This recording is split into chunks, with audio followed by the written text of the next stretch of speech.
പണ്ടൊരിക്കൽ നടന്ന കാര്യം. ഒരു ചെറിയ ഗ്രാമത്തിൽ രാധിക എന്ന് പേരുള്ള ഒരു നല്ല കുട്ടി ഉണ്ടായിരുന്നു.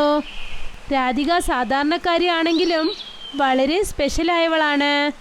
ദിവസവും രാവിലെ അവൾ അവളുടെ സൈക്കിൾ എടുത്തുകൊണ്ട് ഗ്രാമത്തിന് നടുക്ക് ചാറ്റ്സ് വിൽക്കാനായി ചെല്ലും. അവളുടെ ചാറ്റ് അത്രത്തോളം രുചികരമാണ്. ജനങ്ങൾ ഒരുപാട് ദൂരെ നിന്നൊക്കെ അത് കഴിക്കാനായി വരും. വരൂ വരൂ, രാധികയുടെ സ്പെഷ്യൽ ചാറ്റ് കഴിക്കൂ. ഇത് നിങ്ങളുടെ ആരോഗ്യത്തിന് ഹാനികരമല്ല. ഇത് വളരെ ആരോഗ്യമായ ആഹാരമാണ്. കൊള്ളാമല്ല രാധിക, നിന്റെ ചാട്ടിന്റെ മണം വളരെ ദൂരെ വരെ വരുന്നു. എങ്ങനെ മണം വരാതിരിക്കും? ഈ ചാറ്റ് ചെയ്തത് ആരാണ്?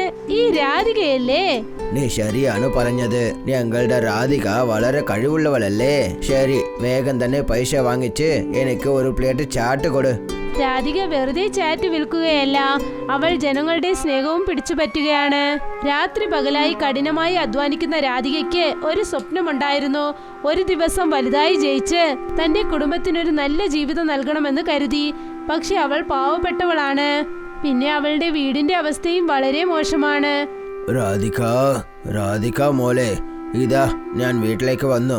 എനിക്ക് കുറച്ച് വെള്ളം കൊടുക്ക്. ഇപ്പൊ കൊണ്ടുവരാ അച്ഛാ. ഇതാ കുടിക്ക്. മൺപാനയിലെ വെള്ളം നല്ല തണുപ്പായിരിക്കും. അച്ഛാ, നിങ്ങൾ എന്തിനാണ് വീടുകൾ തോറും ചെന്ന് കൂലിപ്പണി ചെയ്യുന്നത്? നിങ്ങൾക്ക് വയസ്സായില്ലേ? ഇനി റെസ്റ്റ് എടുത്തോളൂ അച്ഛാ, ഞാൻ എല്ലാം നോക്കിക്കൊള്ളാം. അച്ഛൻ ദീർഘശ്വാസം വലിച്ചോ. നീ എല്ലാവற்றிനെയും നോക്കിക്കൊള്ളുമെന്ന് എനിക്ക് അറിയും. പക്ഷേ നിനക്കും ഒരു കാര്യം അറിയുമല്ലേ, എനിക്ക് ഇപ്പോഴൊക്കെ സുഖമില്ലാതെ പോയി. ഒരു പക്ഷേ ഞാൻ വീട്ടിലിരുന്നു കൊണ്ട് വിശ്രമിച്ചാൽ അതിനുശേഷം വീടിനെ നോക്കേണ്ട ആവശ്യം നിനക്ക് മാത്രം ഉണ്ടാവും. അതിനുശേഷം നീ വീട്ടിന് മാത്രമല്ലാതെ എൻ്റെ ആരോഗ്യത്തിന് വേണ്ടിയും പണം ചെലവ് ചെയ്യേണ്ടി വരും. അതുകൊണ്ട് നിനക്ക് പ്രശാന്തവും കിട്ടില്ല. നിന്റെ ഭാവിയെ വേണ്ടി ഏതും ചേർത്ത് വെക്കാൻ പറ്റില്ല. അതുകൊണ്ടാണ് ഞാൻ അധ്വാനിച്ച് എൻ്റെ ചെലവുകൾ നോക്കിക്കൊണ്ടിരിക്കുന്നു. അതല്ലാതെ വീടിൻ്റെ ചെലവുകളൊക്കെ നീ നോക്കിക്കൊണ്ടിരിക്കുന്നല്ലേ. അച്ഛൻ പറഞ്ഞത് കേട്ടതും രാധികയുടെ കണ്ണുകൾ നിറയാൻ തുടങ്ങി. അവൾ ആകെ വിഷമിച്ചു. തന്റെ അച്ഛൻ ഇപ്പോഴും മറ്റുള്ളവരുടെ വീട്ടിൽ ചെന്ന് പണിയെടുക്കുന്നല്ലോ എന്ന്. പക്ഷേ പാവം, അവൾക്ക് എന്തു ചെയ്യാനാകും? ഒരു ദിവസം രാധിക ഇങ്ങനെ ചാറ്റ് വിറ്റുകൊണ്ടിരിക്കുമ്പോൾ അവൾ ഒരു വിചിത്രമായ ആളെ അവിടെ കണ്ടു. കീറിയ വസ്ത്രങ്ങൾ, പക്ഷേ കണ്ണുകളിൽ വിചിത്രമായ ഒരു വെളിച്ചം. അദ്ദേഹം പതുക്കെ പതുക്കെ രാധികയുടെ അടുത്തേക്ക് വന്നു. പിന്നെ വളരെ ശ്രദ്ധിച്ച് അവളുടെ ചാറ്റിനെ നോക്കിക്കൊണ്ടേയിരുന്നു. നിന്റെ ചാറ്റ് വളരെ രുചിയായിട്ടുണ്ട്. ശരി, ഞാൻ നിങ്ങൾക്കൊരു പ്ലേറ്റ് തരട്ടെ? തീർച്ചയായും. ഒരു പ്രാവശ്യം ഞാൻ ഈ ചാട്ട് കളിച്ചാൽ അതിനുശേഷം നോക്ക് നിന്റെ അതിഷ്ടം എങ്ങനെ മാറുന്നു എന്ന്. എന്ത്? തലയെടുത്ത് മാറുമെന്നോ? അതെങ്ങനെയാ? കാരണം എൻ്റെ അടുത്ത് ഒരു മായ വസ്തു ഉണ്ട്. അത് ഞാൻ നിനക്ക് കൊടുത്താൽ പിന്നെ നിന്റെ തലവിധി മാറിപ്പോവും. അത് നിന്നെ കൊണ്ട് ആലോചിക്കാൻ പറ്റില്ല. ആരെന്നറിയാത്ത ആള് പറഞ്ഞത് കേട്ടിട്ട് രാധിക ഞെട്ടിപ്പോയി നിന്നു. മാന്ത്രിക സാധനമോ? പിന്നെ അത് നിങ്ങൾ എനിക്ക് പെട്ടെന്ന് നൽകുമോ? പക്ഷേ അതിന് പകരം നീ എനിക്ക് ഒരു വാക്ക് തരണം. നീ നല്ല കാര്യത്തിന് വേണ്ടി മാത്രമാണ് ഇതിനെ ഉപയോഗിക്കണം. പിന്നെ എപ്പോഴും അത്യാഗ്രഹത്തിനെ നിന്റെ മനസ്സിലേക്ക് കൊണ്ടുവരാൻ പാടില്ലായിരുന്നു. രാധിക ചിന്തിക്കാൻ തുടങ്ങി. ഇയാൾ പറയുന്നത് നേരാണോ അല്ലെങ്കിൽ എന്തെങ്കിലും പറ്റിക്കുകയാണോ എന്ന്. പക്ഷേ പല വർഷങ്ങൾ ശ്രമിച്ചിട്ട് പോലും ഒരു മാറ്റവും ഇല്ല. ഇത് ശ്രമിച്ചു നോക്കുന്നതിൽ എന്താണ് തെറ്റുള്ളത്? ശരി, ഞാൻ നിങ്ങൾക്ക് സത്യം ചെയ്യാം. ഞാൻ ഈ സാധനങ്ങൾ നല്ല കാര്യത്തിന് മാത്രമേ ഉപയോഗിക്കുള്ളൂ. പിന്നെ ഒരിക്കലും അത്യാഗ്രഹം കാണിക്കില്ല. ആ ആള് ചിരിച്ചോ. എന്നിട്ട് രാധികയുടെ കൈകളിൽ ഒരു ചെറിയ സഞ്ചി നൽകി.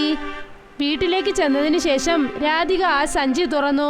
അകത്തൊരു സ്വർണ്ണ ലെറ്റർ ഉണ്ടായിരുന്നു.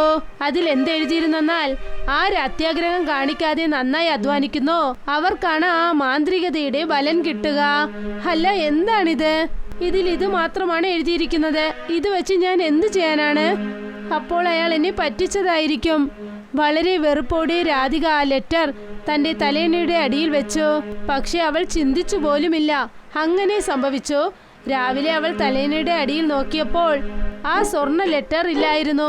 പക്ഷെ ആ സ്ഥാനത്ത് ഒരു ചെറിയ മസാല പാക്കറ്റ് ഉണ്ടായിരുന്നു. എന്താണിത്? ഇതെന്തോ മസാലയെ പോലെ തോന്നുന്നു. പിന്നെ ആ ലെറ്റർ എവിടെയാണ് പോയത്? ശരി, വിട്ടേക്ക്. ഇന്നത്തെ ചാറ്റ് ഞാൻ ഈ മസാല കൊണ്ട് ചെയ്യാം. രാധിക ഉടൻ തന്നെ തന്റെ ചിന്തകൾ സത്യമാക്കി മാറ്റി. എന്നിട്ട് ആ മാന്ത്രിക മസാല ഉപയോഗിച്ച് അവൾ ചാറ്റ് റെഡിയാക്കി. ആ മസാലയുടെ മണം വീട് മുഴുവനും നിറഞ്ഞു. ചേടാ കൊള്ളാമല്ലോ. ഇന്ന് അടിപൊളിയായ വാസന വരുന്നുണ്ടല്ലേ. ഇന്ന് കഴിക്കാൻ എന്തെങ്കിലും സ്പെഷ്യലായിട്ട് ചെയ്യുന്നോ?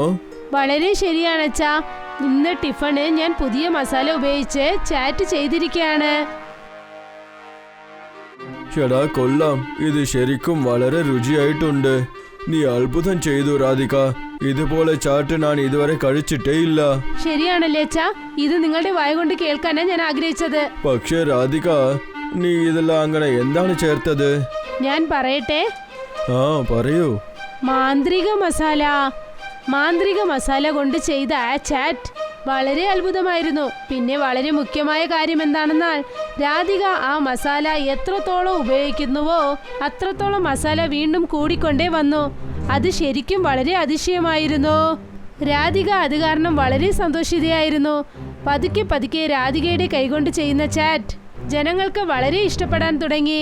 അവൾക്ക് നന്നായി വരുമാനം വരാൻ തുടങ്ങി. പിന്നെ പെട്ടെന്ന് തന്നെ അവൾ സ്വന്തമായി ഒരു ചാറ്റ് കട ആരംഭിച്ചു. വരൂ വരൂ, മാന്ത്രിക മസാല കൊണ്ട് ചെയ്ത സ്പെഷ്യൽ ചാറ്റ് കഴിക്കൂ. ഇത് നിങ്ങളുടെ ശരീരത്തിന് യാതൊരു കേടും ഉണ്ടാക്കില്ല. ഇതൊരു ആരോഗ്യമായ ആഹാരമാണ്. വരൂ വരൂ, മാന്ത്രിക മസാല കൊണ്ട് ചെയ്ത ചാറ്റ് ഒന്ന് കഴിച്ചു നോക്കൂ. എന്തേ, മായ മസാലയോ? അതെ അതെ, നിങ്ങൾ ശരിയാണ് കേട്ടത്.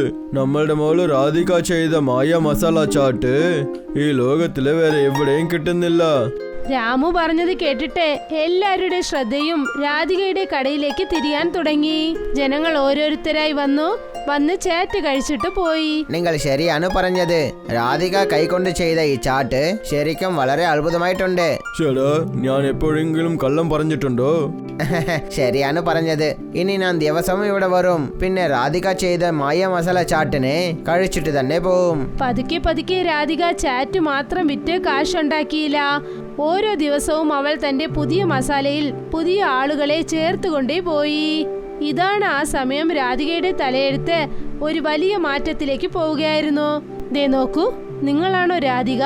ഇവിടെ സ്പെഷ്യൽ മാന്ത്രിക ചാറ്റ് കൊണ്ട് പ്രസിദ്ധമായത് നിങ്ങളാണോ? അതേ മേഡം, അത് ഞാനാണ്. നിങ്ങൾക്കൊരു പ്ലേറ്റ് ചാറ്റ് തരട്ടെ? അതെ, തീർച്ചയായും. രാധിക ഉടനെ ഒരു പ്ലേറ്റ് ചാറ്റ് ചെയ്ത് അത് മായയ്ക്ക് നൽകി. ചാറ്റ് കഴിച്ചതും മായയുടെ മുഖത്ത് ഒരു സന്തോഷം വന്നു. ശരിക്കും അതേ രുചി. ഇതിനെക്കുറിച്ചാണ് ജനങ്ങൾ എന്നോട് പറഞ്ഞത്. എന്ന് വെച്ചാൽ രാധിക, ഞാൻ ജനങ്ങളുടെ ആരോഗ്യ കേന്ദ്രത്തിൽ നിന്നും നിന്നെ കാണാനായാണ് ഇവിടേക്ക് വന്നത്. എന്ത്? ജനങ്ങളുടെ ആരോഗ്യ കേന്ദ്രമോ? പക്ഷെ എന്തിന്? നിന്റെ ഈ ചാറ്റിന് വേണ്ടി.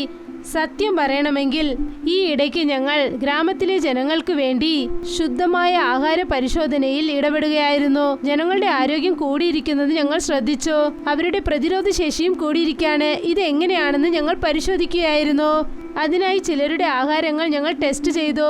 അപ്പോഴാണ് മനസ്സിലായത് അതിന് കാരണം നിന്റെ ഈ അതിശയിപ്പിക്കുന്ന മസാലയാണെന്ന്. അതാണ് നീ നിന്റെ ചാറ്റിൽ ഉപയോഗിക്കുന്നത്. നേരാണോ? ഇത് ശരിക്കും വളരെ നല്ല കാര്യമാണ്. തീർച്ചയായും. അതുകൊണ്ടാണ് നിന്നെ ബഹുമാനിക്കാനായി ഞങ്ങൾ ഇവിടേക്ക് വന്നത്.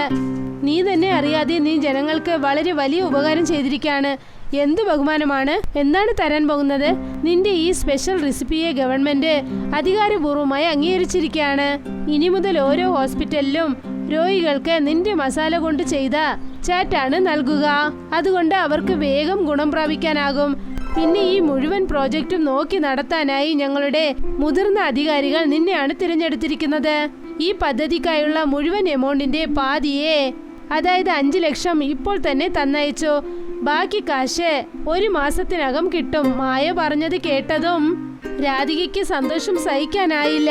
പല വർഷം അധ്വാനിച്ചതിന്റെ ബലം ഇന്ന് അവൾക്ക് കിട്ടി. ഇനി രാധികയുടെ ജീവിതത്തിൽ ഒരു വിഷമവുമില്ല, സങ്കടങ്ങളുമില്ല. രാധികയും അവളുടെ അച്ഛനും ഇന്ന് ആ ഗ്രാമത്തിൽ ഒരു നല്ല വീട്ടിൽ സന്തോഷത്തോടെയും മര്യാദയോടെയും ജീവിച്ചു വന്നു. വളരെ നല്ല രീതിയിൽ.